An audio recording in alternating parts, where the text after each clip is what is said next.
नमस्कार दोस्तों, मैं अरविंद कुमार आप सभी का अपने चैनल पर हार्दिक स्वागत करता हूं। आज हम लोग बड़माला अर्थात 52 वर्णों की माला के बारे में समझेंगे।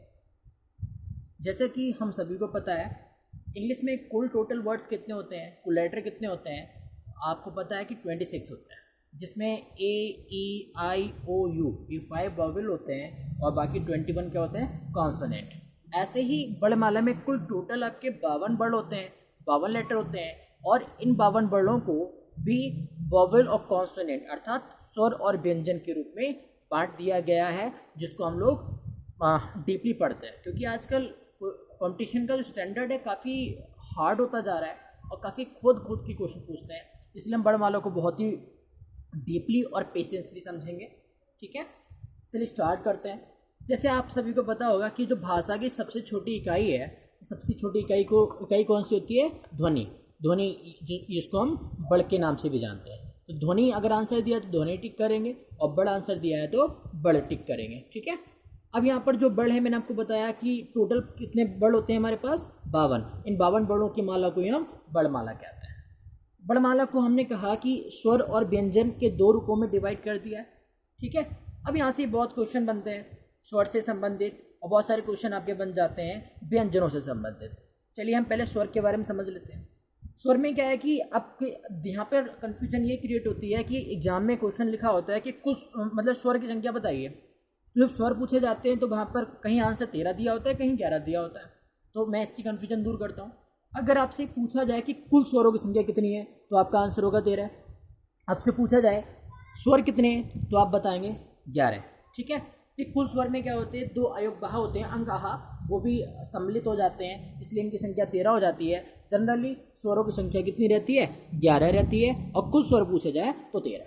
चलिए समझते हैं हम कि स्वर को किस प्रकार से डिवाइड करके रखा गया, इसकी पूरे पैटर्न को समझते हैं।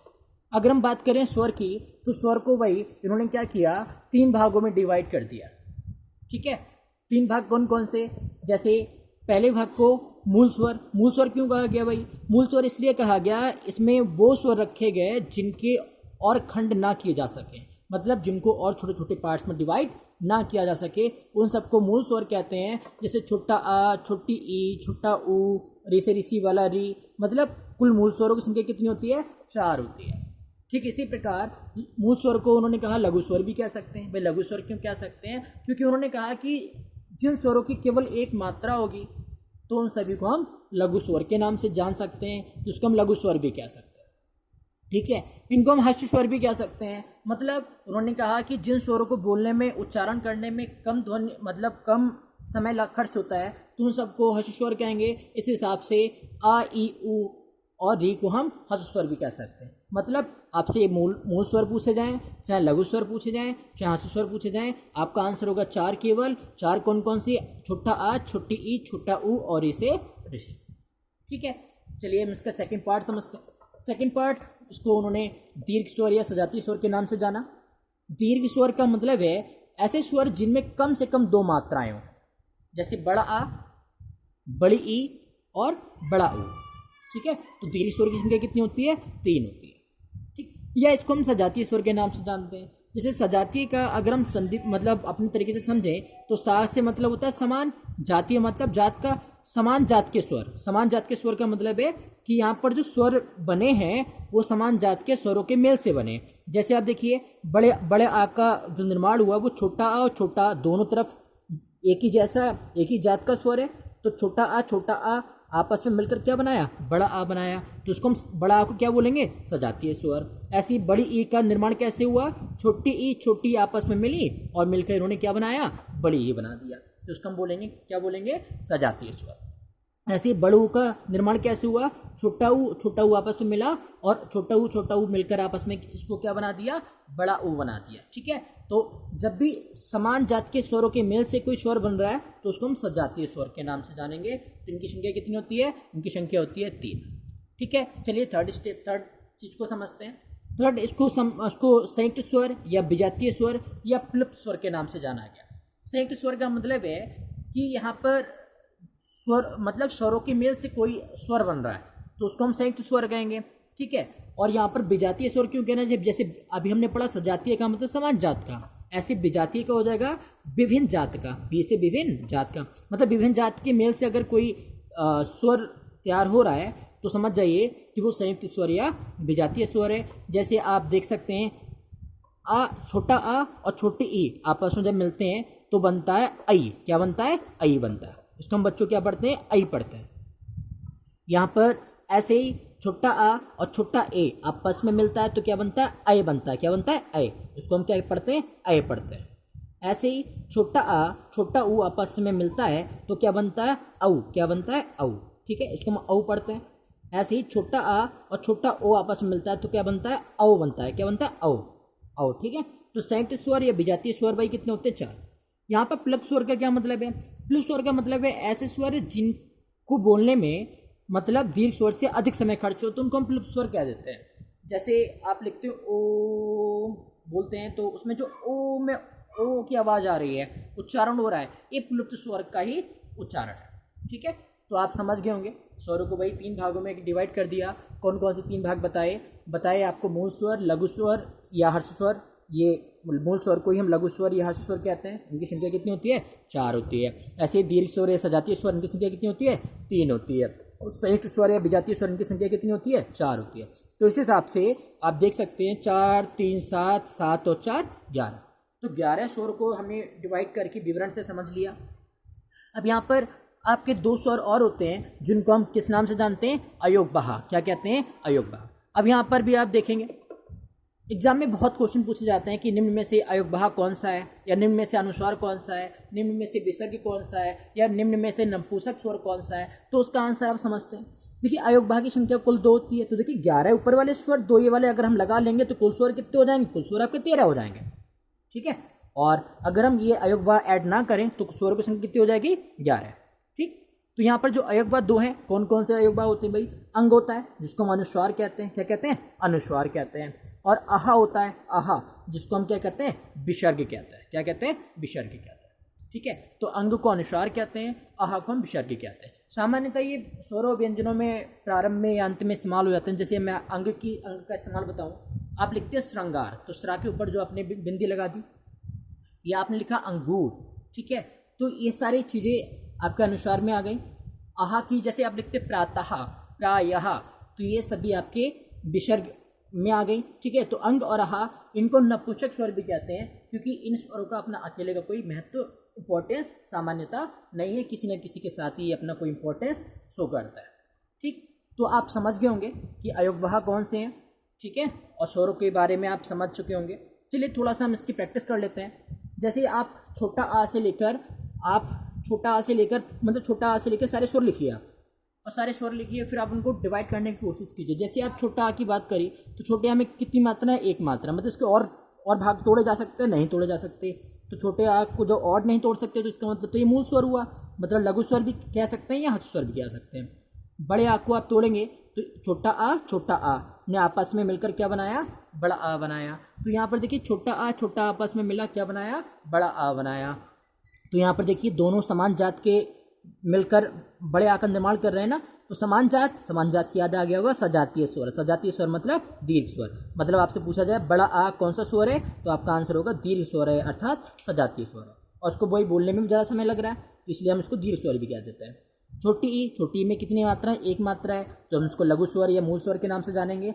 ऐसे बड़ी ई में भाई छोटी ई आपस में मिले, बड़ी ई का निर्माण कराया, दोनों कैसी हैं? समान जात के हैं, इसलिए हम इसको सजातीय कहेंगे। क्या कहेंगे? सजातीय। इसी तरह से आप समझ सकते हैं। इसी तरह से जैसे हमने पढ़ा छोटा आ छोटी ई ने आपस में मिलकर क्या बनाया? आई बनाया। क्या बनाया? आई। ऐसे ही यहाँ पर आप देखिए छोटा आ और छोटे ए ने मिलकर क्या बनाया? आई बनाया। क्या बनाया? ए। अब देखिए यहाँ पर आ और ई अलग अलग जात के स्वर हैं। ठीक है, अलग अलग जात के हैं, तो उसका मतलब है विजातीय हैं। विजातीय मतलब संयुक्त स्वर है। क्या है? संयुक्त स्वर। और यहाँ पर ऐसे हमने अभी थोड़ी देर पहले पढ़ा था, अंग और आहा को हम क्या कहते हैं? अयोगवाह कहते हैं। क्या कहते हैं? अयोगवाह। इतनी बात आपको समझ में आ गई होगी। थोड़ा सा आगे बढ़ते हैं। जैसे हम अगर स्वरों का उच्चारण स्थान पढ़ें, जैसे हम व्यंजन के उच्चारण स्थान पढ़ते हैं कि भाई कुछ कंठ से बोले जाते हैं, कुछ जीवा से बोले जाते हैं, ठीक है, कुछ ओंठों से बोले जाते हैं, तो इस तरह से उनको डिवाइड करके रखा गया है। ऐसे स्वरों को भी डिवाइड किया गया है। जैसे स्वरों का अगर उच्चारण स्थान हम देखें तो उच्चारण स्थान अगर हम जीवा के आधार पर डिवाइड करें तो जीवा के आधार पर जो स्वर हैं, ठीक है, इनको 3 भागों में डिवाइड कर सकते हैं। जैसे जीभ है आपकी, जीभ को हम 3 हिस्सों में तोड़ सकते हैं। जैसे जीभ का सबसे नुकीला भाग, अगला भाग जो है वो उसको हम कह सकते हैं अग्रभाग जीभ का, ठीक है, और जीभ का जो बीच में है उसका मध्य भाग कह सकते हैं, और जो सबसे आखिरी छोर पर सबसे निचले स्तर पर जीभ है उसको हम पश्च भाग कह सकते हैं, ठीक है। जैसे आप बोलते हैं, क्या बोलते हैं, ई ए, तो अब जब ई आवाज़ निकालते हैं या ऐ आवाज़ निकालते हैं तो ये आप देखेंगे कि आपकी जो जीभ है, जीभ का अगला नुकीला भाग, इस पर बल पड़ रहा है, इस पर जोर पड़ रहा है ना। तो अब आपने बोला ई ऐ, तो आप देख रहे हैं कि आपके जो अगला भाग है जीभ का, नुकीला भाग है, ये हरकत कर रहा है। इसलिए ई ऐ को हम क्या बोल सकते हैं, अग्रस्वर कह सकते हैं। क्या बोल सकते हैं, अग्रस्वर। अब जैसे छोटा आ बोलते हैं, आ बोलते हैं आ, तो आ बोला आपने, तो आ बोला तो आप देखेंगे ना तो आगे जोर पड़ रहा है ना तो निचला जोर पड़ रहा है। इसका जोर कहाँ, इसका हरकत कहाँ देखने मिल रही है, जीभ के मध्य भाग पर, तो उसको हम बोलेंगे ये मध्य स्वर हो गया, ठीक है। और बाकी जितने बच्चे वो सब क्या है, पश्च स्वर है। जैसे आपने बोला आ उ ओ आओ, तो आपने इस तरह से बोला, तो इसकी जो साउंडिंग है वो जीभ के सबसे निचले भाग से हो रही है, इसलिए हम इसको क्या बोलेंगे, इसलिए इसको हम बोलेंगे पश्च स्वर। क्या बोलेंगे, पश्च स्वर, ठीक है। अब हम थोड़ा सा आगे समझते हैं। जैसे हम अगर ध्यान दें, यहाँ पर जो स्वर हैं इनको और भी तरीके से हम कैसे पढ़ सकते हैं। जैसे एग्जाम में आ जाता है कि छोटा आ बड़ा लिखा है, आ लिखा है, तो इसकी साउंडिंग कहाँ से हो रही है, तो आंसर भाई कंठ आपका दिया है, वो भी ठीक होता है। कैसे होता है देखिए, आप जब बोलते हैं जब बोलते हैं तो इसकी साउंडिंग आप देखिए हरकत कहाँ हो रही है, गले में हो रही है, कंठ में हो रही है। जब आप बोलते हैं तो आवाज़ कहाँ आ रही है, कंठ में आ रही है। तो इसको मतलब जो स्वर हैं ये कंठ द्वारा बोले जाते हैं, तो ये कंठ स्वर होगा, ठीक है। ऐसे ही आप जब बोलते हैं ई, तो आपने देखा ई बोला तो आपकी जीभ की अगली नुकीला भाग, मतलब जीभ के माध्यम से आप बोल पा रहे हैं ई, इसीलिए हम इसको जीवा या तालव्य स्वर के नाम से जानते हैं। जब हम ओंठों की बात करें, आप बोलते हैं ऊ, जब आप बोलते हैं ऊ, तो आपके जो ओंठ है ना वो आगे से गोल मटोल हो जाते हैं। तो इसका मतलब है कि जो ऊ है ये ओष्ठ स्वर है, ओंठों के माध्यम से बोले जाने वाले स्वर है। जब आप बोलते हैं री मतलब री से ऋषि होता है। अब बोलते हैं री, तो री में क्या होता है कि जो जीभ है ये आपस में टेढ़ी मेढ़ी मुड़ जाती है और मुड़कर ये क्या करती है, अगले जबड़े पर जोर मारती है, अगले जबड़े पर हरकत करती है, अगले जबड़े पर हिट करती है। इसलिए हम इसको मूर्धा आप जानते हैं भाई, जबड़े का जो ऊपरी जबड़ा है उसका जो भाग है वो मूर्धा है। वो जैसे ही जीभ आप की हिट करती है तो ये मूर्धा से बोले जाने वाला शब्द है। मूर्धा से बोले जाने वाला जो स्वर है वो कौन सा है, री है, ठीक है। जब हम बात करें किसकी बात करें, हम बात करें ऐ की। किसकी बात करें, ऐ की। तो ऐ में क्या देखिए, ऐ में छोटा आ और छोटी ई का मिश्रण है। तो छोटा आ तो भाई आपने पढ़ा, छोटा आ किसका, छोटा कंठ से बोला जाता है, ठीक है। और ई जो है वो कैसे बोला जाता है, ई बोला जाता है तालव्य से, इसलिए हम ऐ को हम कंठ तालव्य स्वर भी कहते हैं, ठीक है। ऐसे हम अगर औ की बात करें तो जब औ की बात करेंगे तो छोटा आ छोटा ऊ मिलकर औ बना रहा है, ऐसे ही इसका निर्माण होता है। तो देखिए आप, छोटा आ तो आपका कंठ का हो गया और छोटा ऊ आपका किसका हो गया, ओष्ठ का हो गया।